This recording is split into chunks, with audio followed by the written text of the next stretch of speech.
Maganda ka, mabuti kang tao, maganda ang mukha mo, maganda ang puso mo. You deserve the best, you deserve love. Yes.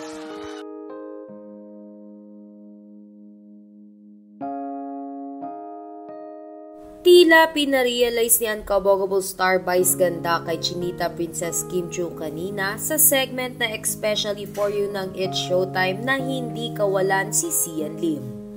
Matatandaan na muli na namang umingay ang balitang hiwalay na talaga sina Kim Chiu at Sian Lim. Ito nga ay matapos mapansin ng mga netizens at mga Kim C fans ang tila burado na mga video sa YouTube channel ng aktor na si Sian Lim.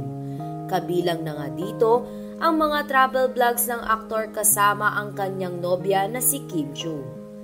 At kanina nga sa It's Showtime ay may payo si Vice Ganda sa kanyang anak-anakan na si Kim Chiu.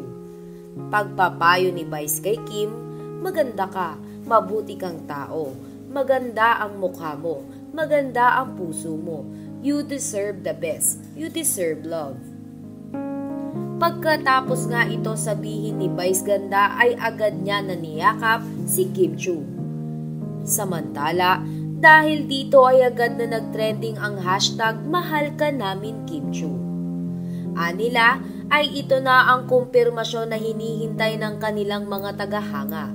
Hindi man kasi diretsahang sinabi ni Sian Lim na hiwalay na sila ni Kim Chiu, ngunit ang pagbubura na ito ng aktor ng kanilang mga memories together ni Kim ay isang matibay na ebidensya na totoo nga ang balitang winakasan na nila ni Kim Chiu ang kanilang humigit kumulang 12 taong pagsasama.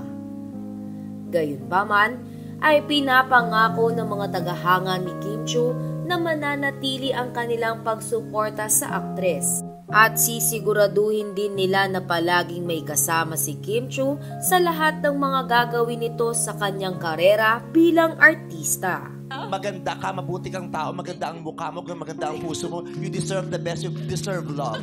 Yes.